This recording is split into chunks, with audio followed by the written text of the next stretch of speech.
Welcome back to the Slide Job Podcast. I am your host, Colton Smith, or Left Turn Central, here joined by co host Brandon Bull Davis. Finally back together on the show. I guess it has only been a week, but it feels like forever. We are here today to talk about the big old conversation throughout the week over NASCAR fighting that was started by Ross Chastain and Daniel Suarez. We won't necessarily dive into their blank statements to each other, but we'll kind of go into kind of the overall conversation on that.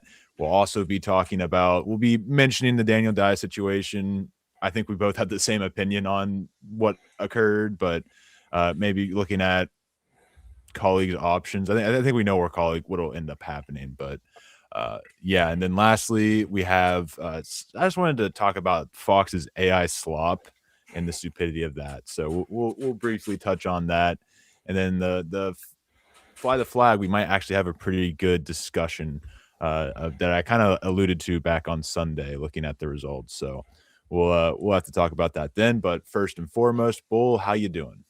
Man, it's as you mentioned, it's been a week, but it feels like it's been about six. It's been a week. It's been a month, just to say. Ready for Darlington. I've been looking forward to this race for a while. But how you doing, Colton? Doing pretty good. Like you said, it has been a month. Kind of slowing down, and now I'm in March Madness. So yesterday I was at work, and I had some work to do, and then I would look, and then I would get back to work, and then I would look. Actually, it was on an absolute heater. I didn't see how last night finished up, but I was like 10-1 up until Penn dropped. I actually had Penn beating Illinois, so that's just on me. I did not realize how short Penn was. I just saw Fran McCaffrey. But this is not a basketball podcast, so we'll have to save it for the college basketball podcast that we said we were going to start but never started. So let's move along, though, to the whole fighting argument. And this all started back on Sunday when Ross Chastain and Daniel Suarez had an altercation. You can see Ross kind of started. Daniel Suarez had more than an opportunity to finish it, but he did not, and he cited NASCAR's policies, fines for fighting, which is according to Ricky Stenhouse, $75,000 for fighting. I did see that. That's He insane. he would know after him and Kyle Busch last year. Yeah, he's like the most recent person to probably get that fine. And to which I ask, are we saying that fighting is on the same level of discipline as manipulating the race, or just below that? Because Michael Waltrip Racing before, I mean, there was inflation back then, but think about the inflation since then. 100K for what they did, and that I know it's a little different because obviously Michael Waltrip Racing and any racing organization is not making a profit, so 100,000 is a lot more detrimental to them than it is a driver who gets paid and doesn't necessarily have to pay that to keep the team going. Regardless, 75K is an absolute insane fine. I don't know what drivers make, but that's a pretty good portion, especially of a Ricky Stenhouse Jr.'s salary. And yeah, obviously they're not going to fight. They're not going to hold each other accountable. But then NASCAR doesn't hold them accountable either. So I don't really see how this makes any sense at all. But the other thing I wanted to point out, I think that Jesse Love had the best point of it all. What is he, 20, 21 years old? I think he had the best point of anybody saying, I don't throw hands, sir, but he quote tweeted somebody. But if you're allowed to fight or wreck somebody because you either get fined or suspended, or you aren't allowed to fight or wreck somebody because you either get fined or suspended, and NASCAR doesn't police things like you see in IMSA, that I think that's the best part of the point right there is you see IMSA, they are very strict. IndyCar, very strict. F1, very strict. NASCAR, boys have at it until you get on pit road and it's time to, have at it. Then there's zero opportunity for accountability other than aero blocking the guy for the next month straight.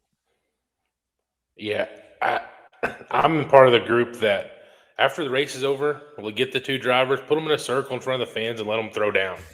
Let them throw down. Let them handle their stuff. Nobody else jump in. If NASCAR wants to jump in, that's how they can jump in by keeping everybody else out. Let them two fight it out, handle their business, and then shake hands and walk away. I mean, what the fans are going to love it. I mean, every time we see some kind of altercation, the first thing you see start popping up is on Twitter. If you get on NASCAR Twitter, is all the fans, oh, we got an altercation. We got an altercation. Let them do it. I mean, yeah, it's going to be, but you're encouraging chaos on the track, but then you're going to find them $75K for fighting. Also, to mention you're talking about the inflation and stuff. If I'm not mistaken, Bubba got fined $75K for right hook when he right hooked. Was it Larson or Elliott? I think both. Or no, Hamlin, Elliott. It was Larson. It was definitely Larson. Elliott was the one that hooked And that was a Hamlin. 75. And that was a 75K penalty, if I'm not mistaken. So that is the same penalty for fighting. I mean, we've got to do something here, and I do agree. Jesse Love did have the best comment that I saw. Yeah, and to my point, I scoffed because fighting should not be on the same level as right hooking somebody into a wall. That is an absolute safety violation. Uh, Allegedly, I think it was also added as I realized there's a Chipotle bag in my background, so shout out the Chipotle bag. But uh, it was that made me lose my train of thought. I'm not even gonna lie. Uh, but bottom line here is that sponsors. That was another thing that Suarez pointed. Suarez also said he would beat Ross in like 3 seconds. I think he underestimates the Watermelon Man personally in that one. I don't underestimate Daniel Suarez. I think it'd be a pretty fair fight. I'm just saying you don't become a seventh, eighth generation watermelon farmer without some hands. All right. Well, Regardless. Suarez has Nacho Libre on his side. He does. I'm just saying, I think they both equally have some power there. It would be a fun fight. I would love to see it. He cited his sponsorship, or not specifically his sponsorship, but sponsorship in NASCAR, not really enjoying the fighting portion of it. And I don't really get why. When Denny Hamlin and Joey Logano get in a fight, I don't associate that with, oh, I can't go to Shell anymore because, they got in a fight. I can't eat any M&Ms because Kyle Busch dumped Chase Elliott. Like that never goes through my mind. Like, and that's a very timely one because we're going to Darlington where that happened like so a while ago. But yeah, like, I'm not going to go to. I didn't stop drinking. Well, I just never drank Busch Light in the first place, but I didn't stop drinking Busch Light after Ross Chastain, dumped Chase at Coda. Like it's just not something that I feel like most reasonable NASCAR fans really do. And I understand why sponsors maybe don't understand that because they don't follow our sport, but still. Yeah, I don't know. I completely agree with you. Let them fight. And his response was they were having the discussion: should drivers be able to fight on Sirius XM? I think the poll ended up like they had a yes or no. Should drivers be allowed to fight? And I think it was like 83% said yes after the race. and Steve O'Donnell. And that's the problem when drivers fight. If you take the Chase Elliott, Kevin Harvick, that's the problem is when they went to fight at Bristol, everybody else started jumping in. Let the two drivers just duke it out and move on. Or it's going to end up continuing onto the track for the next week. There's levels to it. I do think it is somewhat entertaining watching the pit crew members come in and like it happens in sports when they have the fight. Like the teammates come in and like break it up and then they start fighting. Like I do kind of like I always found that aspect. I think of like the Brad Keselowski, Jeff Gordon one where he's getting held back and whatnot. But yeah, there's so many like great fights. But the other side of the coin is NASCAR. You use these fights that you find people $75K for promotion. So you're making double money off of this shit. Like it's just I can't. Well, that goes into a deeper conversation, but the Hell Melon move, they promoted Martinsville for years after that, but banned the move. So that goes into a whole deeper conversation. But yeah, and let's go ahead and move along from that. Be sure to comment down below. What are your guys' thoughts? Do you think NASCAR drivers should be fined for fighting? Should they be fined $75K? I would argue like I could see why you would want to fine somebody like 5K, 10K for a fight, simply just off of the fact of like there should be repercussions for it. Like that's just a bad example to set that you can just go around like fighting people like for the kids' sake. But I don't think it should be 75K. I think that's an absolute insane number that needs to be brought down pretty soon. But I'm not the guy who runs NASCAR, so we'll see. Moving along, I just have a brief. We'll talk about Daniel Dye. I think it's pretty simple, cut clean. Everyone's talked about it. I think Daniel Dye is an idiot, and pretty well showed that in the stream. And he got everything he deserved, and hopefully he gets more. I don't even know what to say. Like David Malukas has more talent in his left pinky, or this is a pinky, left pinky finger than Daniel Dye has shown in his entire career. So I don't really know. Maybe he's jealous of that.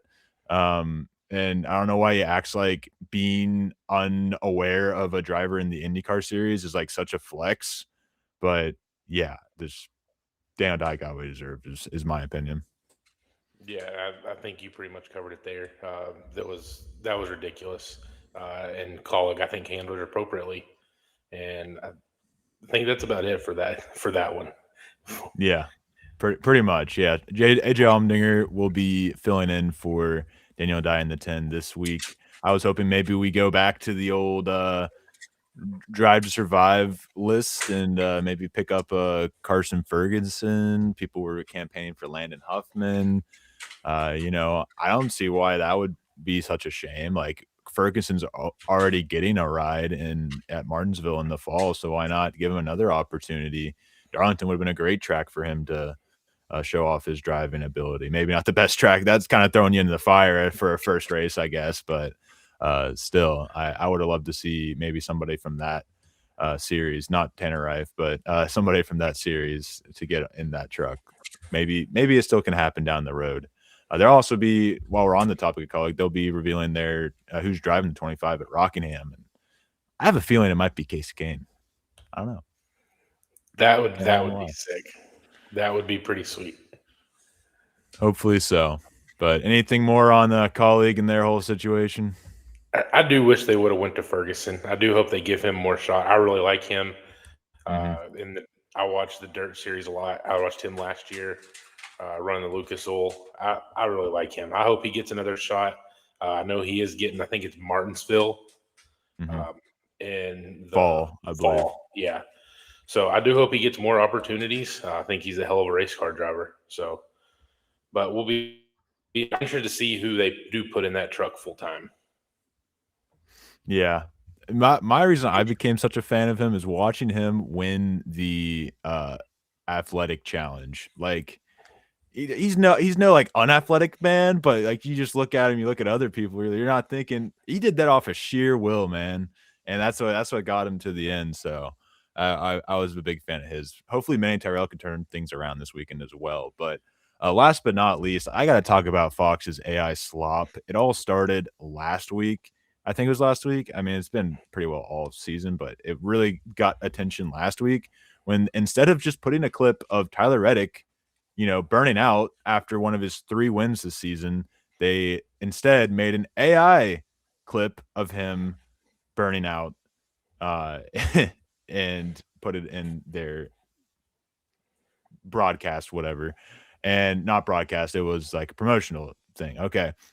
This week, they do it again. And let me make sure. I think it was Joey Logano was the driver. It was. And they had elements of every generation of NASCAR car. They had a Gen 4, Gen 5, Gen 6, Gen 7, all in one car. They had like the wing. I'm looking at it right now. I'll throw up a picture on the screen. You have elements of all of those cars in one. It had the car. It's not a Mustang body. It looks like that's a Fusion for sure. There's a spoiler from 2001. Brake Hard is who I'm getting this info from. Illuminated taillights and rear wheels are different than front. I didn't even see that. Yeah, I see it now. But Brake Hard was the one who I'm referring to on this one. But yeah, just AI slop, man. It also has door handles. If there was the things I know that had the COT spoiler working tail lights, door handles. I mean, it's ridiculous. It's almost like you mentioned, it's almost like they had footage of Reddick winning the first three races that they could have used of him doing a burnout. And the Joey But they Logano can't get one, it from this angle. the Joey Logano one just made it even worse. Yeah, it's just insane to me that we are this low of effort. Like billion-dollar company, we can't get a clip from we have all these people shooting the burnout at the end of the race. We can't get somebody that has an angle worthy of putting in the last like 2 seconds of your ad. Like, shut up. Like, get out of And here. I know you work in media and broadcasting and stuff. How many levels of production did that have to go through to get approved? And nobody said anything? I mean, it's different for different companies, depends upon who in the company, made it or whatever, but I would assume it has to go through quite a few levels before it gets approved and put out there. Likely, part of the problem is they have to have it made essentially the week before Darlington, I would assume. So they likely just maybe like they made it during COTA or even Atlanta week, and instead of just, producing the Daytona 500. Like, why would you want the Daytona 500 burnout? They went that Or route, but or they could have got the winning burnout from Darlington last year, yeah, like because just that race was on Fox as well. makes no sense to me. But it is the world that we're going into. It's not just a NASCAR thing; it's an everything thing. And even further, more you can go to Hardy's, and their paint scheme reveal where they used AI. Paint scheme's hot. I like the paint scheme. I think it's badass for Bubba Wallace.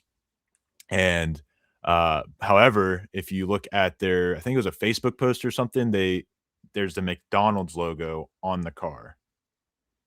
I didn't even see that one.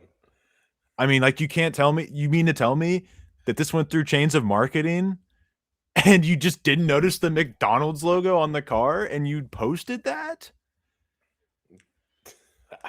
I'll have to go back and look at that one. Let's move along to our fly the flag this week.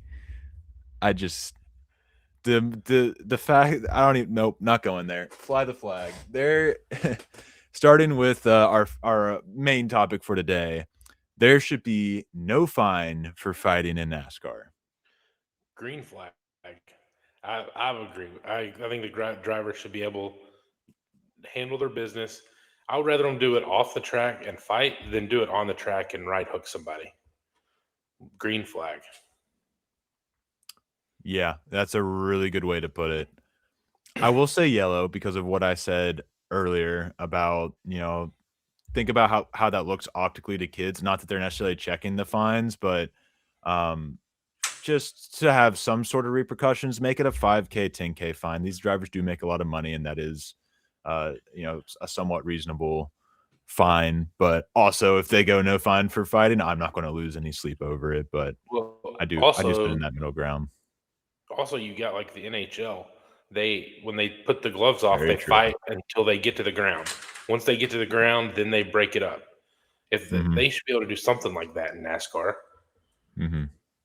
Yeah, it's like it's another one of those where they're trying to be like NBA, NFL, where they do give out fines and they don't like fighting. Like, it's one of those where they're chasing other people's stuff and they need to try and be a little more like NASCAR has been. That's Everyone loves a good NASCAR fight, and we haven't had one of those in forever. I thought we might almost get one, and then we found out why. So next one, this one was actually presented to me by Chinry20, big fan of the show. Thank you for giving me this one. Spire has surpassed Trackhouse on the Chevy totem pole. Now, I reworded what Chenry said to me, and I don't mean this like in terms of Chevy giving them information or whatnot. I just mean performance wise. Spire has surpassed Trackhouse performance wise, is probably the better way to put it, just overall. I'm going to say green flag. I really think they have. If you look at Carson Hocevar's performance, uh, Michael McDowell, both of them are running fairly well, especially Hocevar. The way I look at it is Hocevar and Ross, compare those. And in my opinion, Hocevar is running better than Ross. And then throw Suarez into the mix, who's having the best start of the career that he's had. So I'm going to go green flag. I'm also going green flag. I feel like Trackhouse has been just left in the dust since Pitbull left, and additionally, the Hail Melon, they just kind of peaked at that point. It just feels to me it's been a steep down slope. This is a team compared to 2311 at one point, and they always will be compared to 2311 because they both came into the sport at the same time, but they cannot in good conscience be compared to 2311 with the current pace that they're at. You know, Ross Chastain is capable of running just as well, if not better, than anybody on Spire, in my opinion. Maybe Carson Hocevar the exception. However, the equipment's just not there. I mean, Connor Zilic, he wants a road course really bad because it's looking ugly. He's only like a 20 or so points ahead of Alex Bowman, who's missed like 3 races. He is last in the point stands. He's behind Cody Ware. He is behind Riley Herbst, which, to be fair, quite a few people are behind Riley Herbst right now. Riley Herbst, flash man, let me tell you. But yeah, I think Trackhouse, it really needs to look in the mirror and figure out what is wrong. They have people. They have Ty Norris. No, they still have him, or is he over at Colleague? I thought he was at college, but I could be wrong. Okay. I thought there was a former DEI guy or a Everham guy that was at Trackhouse. I'm not for sure on that one. I'm spitballing there. I'll confirm that, but I think the bottom line is they need to figure out what's going on pretty soon here. Or does Ross Chastain even just take a flyer and try the 48 car out? Like, I don't blame him. Like it's gotten stagnant here. He's not getting the equipment. It feels like Kevin Harvick. I'm not trying to compare Kevin Harvick and Ross Chastain, but I do think Ross Chastain is one of the more talented drivers in this sport. You just kind of forget about it because of how Trackhouse has performed. And it just kind of feels like Kevin Harvick at RCR, where it's like he got there and they were winning races, never quite was able to get the championship. But by the end of his tenure there, clearly there was a steep decline in the equipment that RCR was putting out there. And I feel like Ross just needs maybe Colleague's the place. He has ties with Colleague. Maybe he jumps like we were kind of wanting Alex Bowman to do before all this. Maybe he's the one that makes the jump to Colleague and switches OEMs. People are talking maybe Trackhouse should switch OEMs and switch to Dodge or Honda if Honda. Honda's obviously a pipe dream, but Dodge was at one point too. So we'll have to wait on that. But what do you think about that sentiment? The 48 is what I'm interested in those comments. So would Ross want to go from being the number 1 car at Trackhouse to the number 4 car at Hendrick? Just like we talked about last week, the 48, it doesn't seem like it's a driver issue. It seems like it's a car crew chief issue. So would Ross even want to go drive that 48 car until they get it figured out? I think he would rather stay in the 1 with Trackhouse and be the number 1 car there. But I do think that Spire is faster, does have better performance, and has surpassed Trackhouse. One thing I will argue is that when you look at the 48, even though Bowman's the 4th best driver there, getting the 4th best stuff there, he's still performing just as well as Ross Chastain. He didn't have a win last year, but in terms of top 15s and top 10s, he's around there. If you look back a year or two, I mean, Bowman, like you've mentioned, he almost made a run to the Final Four. So you're still capable of getting out. And I will say this, Chenry may hate me for it, but I think Ross Chastain's a better driver than Alex Bowman. I don't know if the gap's that far, but I think he'd be able to get more out. He knows how to get more out of less, at least in that sense. Not that Bowman doesn't. He drove for what's his name? Tommy Baldwin Racing. So yeah. But conversation aside, I think it's an idea. 1 year kind of prove it deal, and then maybe he has some sort of talks with Colleague that when we jump up to Dodge, you're going to be our man. Ross Chastain and Justin Haley, I think that's a mighty fine, starting lineup for Ram personally. And then, get Butterbean McQueen in there and within a year or so, I think you have a pretty good base for your Dodge program. So I think it's worth a shot if he has that kind of idea, because he just ends up being the number one guy at Dodge, and that's a manufacturer, not just a team. So a lot of stuff that would have to happen behind the scenes that I have no clue what when is Dodge, if Dodge is really coming into the sport. Would Colleague be interested in Ross Chastain? Would Ross Chastain be interested in Colleague? So I think it's an idea though for sure. You also mentioned moving over to Spire, like we mentioned for Alex Bowman. I'm starting to think that Spire is not even going to have an open seat. If Suarez keeps his performance up, I mean, they'll have to renew his contract for another year at least. If he keeps Mhm. running the way that he is now, that 7 car is going to stay with Suarez. Yeah, I would agree. I mean, he did go from like 5th in points to 18th, but or 16th, I think tied for 16th, but still one of the best starts, and it's at the beginning of the season, so we'll see how he keeps it up. Darlington will definitely be a good test of all of that, but yeah, it was a good little conversation about Trackhouse that I kind of intended when I put that question in there. So glad we got that out, but I think it's time that we move along to our Fast Five picks. So with our Fast Five, if you've been watching, we take all the drivers, divide them into 5 groups, and we do a snake style draft. Uh, Pick one driver from each group. Basically, we determine the order by whoever scores the least amount of points the previous week. So at Las Vegas, I scored 36, Ben scored 40, and Colton scored 42. Um, so I will happily take the first pick this week. And we have in Group 1, Denny Hamlin, Chase Briscoe, Kyle Larson, Ryan Blaney, William Byron, Christopher Bell, Tyler Reddick, and Chase Elliott. And with the first pick, I am taking Denny Hamlin. Most shocking pick of the season. No way. Denny Hamlin. Yeah. Denny Denny Hamlin Hamlin with the has high horsepower and tire wear. I couldn't. I don't know why I would pick him. yeah, can't imagine why he totally doesn't have a good history at that. And then that brings us to Ben's selection because he had second for once finally. Thank you, Kyle Larson, for winning the Xfinity race, and Ben for not picking him for some reason. Uh, I am going, or he's going to go with. He had Hamlin as his first pick, so he'll get a second pick in Chase Briscoe. Back to back winner here. Yeah, I guess that's a pretty good reason to pick Chase Briscoe. I will, however, be heading on down to Mr. Blaney. Give me Ryan Blaney. He really should have won this race last year. I mean, I remember that being a really fun time watching him soar through the pack, catching Tyler Reddick, and then a caution came out. Shout out, I believe Kyle Larson wrecked, maybe. I don't know. Whoever wrecked, somebody blew a tire, which will probably happen again. But I'm gonna have to go through and look. How many times have you had Ryan Blaney on your team so far this oh year? yeah, well, I can probably tell you. I know I had him last week. I know I had him the week before last. So that's three right there. I don't know if I had him through the super speedways. So yeah, Ryan Blaney, I'm taking him.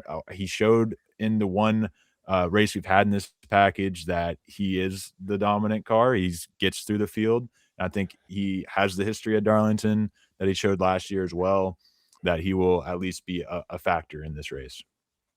But that brings us to Group 2, and that includes Joey Logano, Ross Chastain, Bubba Wallace, Chris Buescher, Ty Gibbs, Kyle Busch, Carson Hocevar, and Brad Keselowski. Keselowski is historically good at this track. I love me some Roush, but the Toyotas have been by and far the fastest cars this year, and Bull knows where I'm going with this one. At first, I was thinking Ty Gibbs, I will say, and then I took a gander at the old driver average finishes, and Bubba Wallace has the third best average finish at this track since February 2023. So I will be taking for the second week in a row Ryan Blaney in the first round, Bubba Wallace in the second round. He's also second in points right now, very hot. And yeah, I'm buying into the 2311 hype right now. Give me Blaney and Wallace. That one hurts. I was hoping I could get him. I almost took a different pick in round 1 just so I could get a better pick in round 2. Yeah, I was there's a lot of strategy that could honestly be played with this one because who you get in group 3 is who I was really gunning for. But hopefully you don't go that direction. But Ben also has Chris Buescher as his first selection. and honestly a really good pick. Busher's a great driver and a pretty decent driver at this track, but a consistent guy. But yeah, Well, you pretty much said it. The Toyotas have had the speed, so I'm going to take the other Toyota, the one that I was hoping you would take. Give me Ty Gibbs. I'm going to ride the hot streak that he's been on the last couple weeks. I'm sure it has nothing to do with me calling him a lazy bum. I mean, if he gets me a top 5, you can call him a lazy bum all you want. So that'll take us to Group 3, where we lead off with Eric Jones, Ryan Preece, Josh Berry, Austin Cindric, Connor Zillage, Justin Allgaier, and Zane Smith. And for me, this one's pretty easy. I'm gonna go with I'm just gonna go ahead and knock Eric Jones off the board. Go ahead and take that one. Uh, wrap up Group 3 for me. I think that one pretty much speaks for itself. He has great track history here. Won 2 races here. One with legacy, or maybe not legacy, but when it was Petty GMS. And hopefully we can keep it up this week. Yeah, that's a bummer. I was really looking to go for the old legacy 1-2 punch, but we will not be going that direction. Ben went ahead and selected Austin Cindric, Mr. Flashman. Been showing those flashes this year. He was in the top 10 for a large portion of the day at Las Vegas. That's what happens when you qualify in the top 10. I have Ryan Preece. I picked him last week. He was my second best finishing driver. Honestly, could have finished better than what he actually did, but the only other person I really consider is Zane Smith, because Zane Smith has had a really great start to this season. Front row is very spotty from track to track. I feel like Ryan Preece has proven. And you mean to tell me that high horsepower, high tire wear does not play into Ryan Preece's ballpark? Because I think it does. And it's another reason I would say Josh Berry is a worthy candidate, but I'm just taking Ryan Preece, who's performed better and is able to actually not wreck his car. Yeah, and Josh Berry looked ugly at Las Vegas. Don't even get me started on that. Yeah, he definitely did not look good. I listened to the owner on DBC this week, and he was even talking about it. He said if he gets a top 10 at Darlington here, he's going to shave his legs. I mean, he was just trying anything he could do to get some momentum in that car. That's what you need to do as an owner. You need to incentivize your drivers, and I guess that's what you got to do. But looking at Group 4, I'll have the first pick. This includes John Hunter Nemechek, AJ Allmendinger, Michael McDowell, Daniel Suarez, Shane Van Gisbergen, Noah Gragson, and Todd Gilliland. I will easily take John Hunter Nemechek, who finished top 5. I'm not even going to hesitate on this one. Finished top 5 last season, and has been Darlington's where I remember he really got on my radar in his first season with Front Row back in the day. So definitely one of his better tracks on the schedule. So I'll gladly take. You put the wrong color on there for me, but yeah, I'll gladly take John Hunter Nemechek as the first pick of the group of 4. And then I'll give Ben's as well. His first selection was Todd Gilliland, and he'll take that. Todd Gilliland. I mean, how can I argue with this man? He always figures it out. So, I'm getting ready to throw you a massive curveball that you do not. I see where you're covering. I see what you're covering. I'm going to throw a curveball here, and I'm going to go with SVG. Had a pretty decent start to the season, and I'm going to trust Bubba Wallace that he's going to win on a road course here soon. So I'm gonna maybe the only time I don't pick him, or that I pick him, it's not being a road course, but we're going to go with SVG this week.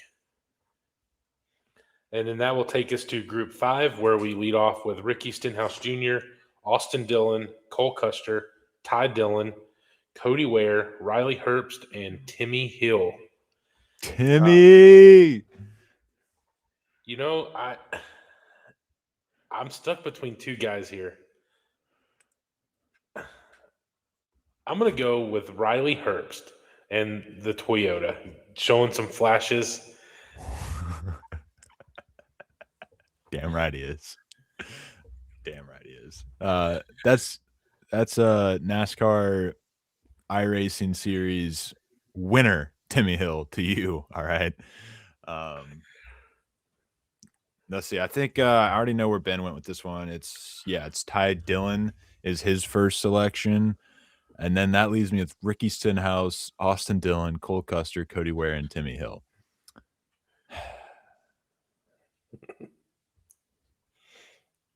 I'm between Austin Dillon and Ricky Stenhouse because Austin Dillon actually had a really good day at Vegas last week. I think he finished top 20. He was in the top 15 for a large portion of the day. So credit to him on that. Yeah, I'll just go with Austin Dillon, honestly. He's got the best car here. I guess RCR is not necessarily really good, but when you're comparing yourself to Cole Custer, Cody Ware, and Timmy Hill and Ricky Stenhouse, yeah, I would say he has the best car here.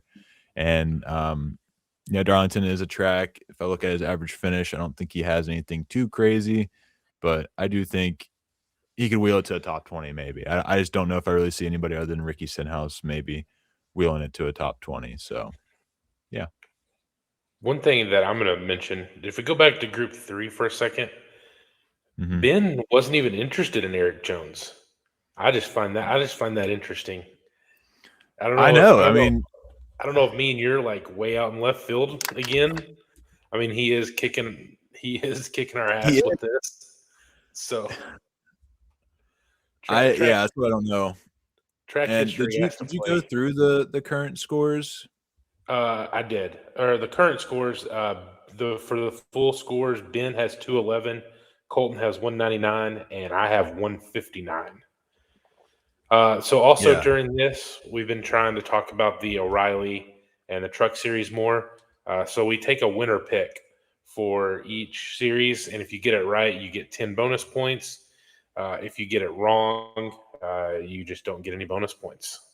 So for Ben's Truck Series pick, he went with Corey Heim.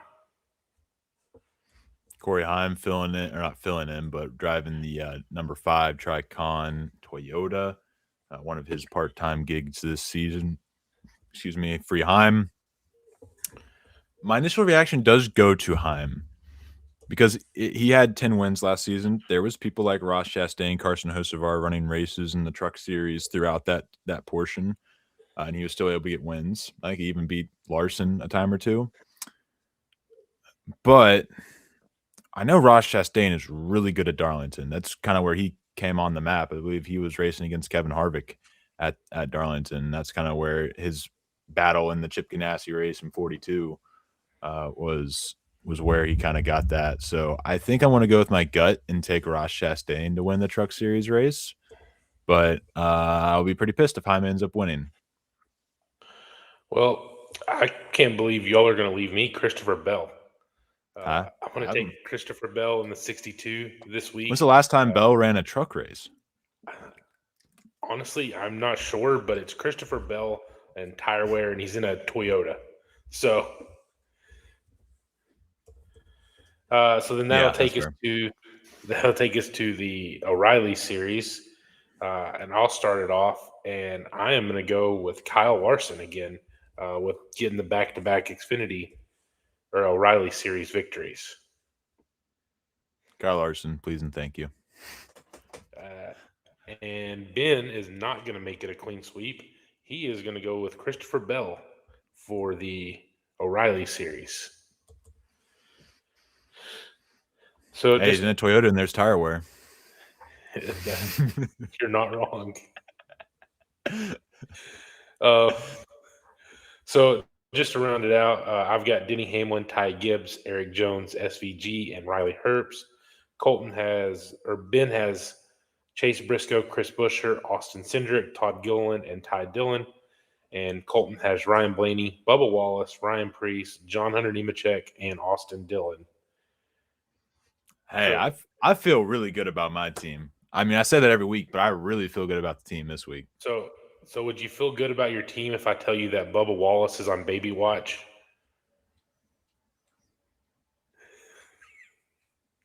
I thought he already had a kid. What's he need 2 for?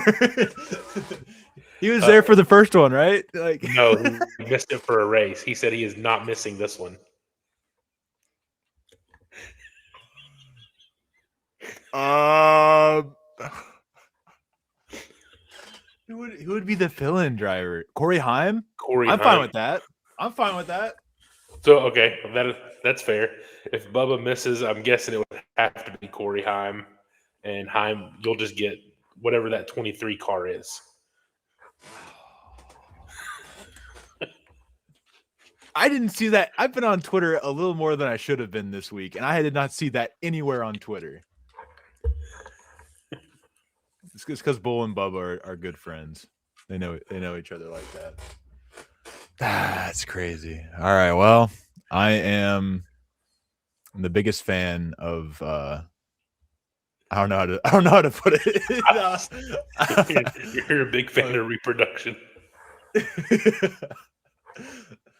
That baby has its number one fan if it waits till Monday. That's all I'm saying. I mean, or in theory, if they just get it out of the way today or tomorrow, he could be back by Sunday. No, Yeah, I don't know how that works. I don't know either. But let's move on to the topic. So yeah, next up, just kind of reviewing how we think the race is going to go. This has been a very hyped up race in terms of, like we said, the tire wear, the high horsepower. It's been hyped up as possibly the best race of the year. We'll have to wait and see. Jury is obviously still out, but the factors are in play. We saw this play out last year where Darlington was one of the better races of the year. Really could have been the best race if the caution didn't just throw everything to the wind. I am hesitant. There are drivers who don't know how to drive in tire wear. Trying to think of who that was, but it didn't come to mind. So it could end up getting ugly, but I don't think it will. I have hope. I'm excited. I should be able to watch this race. Maybe not from the start, but I will start from the start and work my way through and catch up because I am very confident in this being a good race. But Bo, do you have anything you wanna get out before we wrap up the show? Yeah, I've been extremely excited for this race for a couple weeks now. Hearing possibly 4 seconds of fall off, get tire wear. We got more horsepower. The diffuser gone. I mean, it's everything that NASCAR fans have asked for. It's a 1.3 mile track. It's like I said, it's everything NASCAR fans have wanted. We're getting it all in one race. Let's see how it goes. I know the drivers seem excited for it. Listened to a podcast with Chase Briscoe on it. He was talking about it, but I'm excited. I can't wait. I hope Sunday Horizon gets here because this is one race that I am really looking forward to watching this year. They said it may be the hardest race of the season. In that same interview, Briscoe said after that, I know this isn't the Southern 500, but he was looking for, just talking about Darlington in general. He said after that Southern 500, the drivers are going to be absolutely exhausted. Just having to will this car the whole race. It just gets me excited. I can't wait, and I'm ready for it. That's what we need back in the sport. This needs to be a sport that is physically demanding, in which you have to somewhat be an athlete. I mean, let's be honest. Tony Stewart and Ryan Newman were not necessarily. Hey, we don't badmouth Tony Stewart on this show. Ryan Newman, then. Yeah, we need that. We don't need to go like overboard like we did at Coda, where like half the field passed out. But yeah, we definitely should make this a more physically demanding sport. I'm excited. You're excited. Be sure to tune in to our live stream about 30 minutes after the conclusion of the race, where we'll be talking everything Darlington throughout the weekend, but especially this exciting race. With that, I will go ahead and wrap up the show. Thank you all for listening. Be sure to follow us on Twitter at SlideJobX. Follow myself at LFC__99. Bull at Bull_81818. And we will see you guys on Sunday. Peace.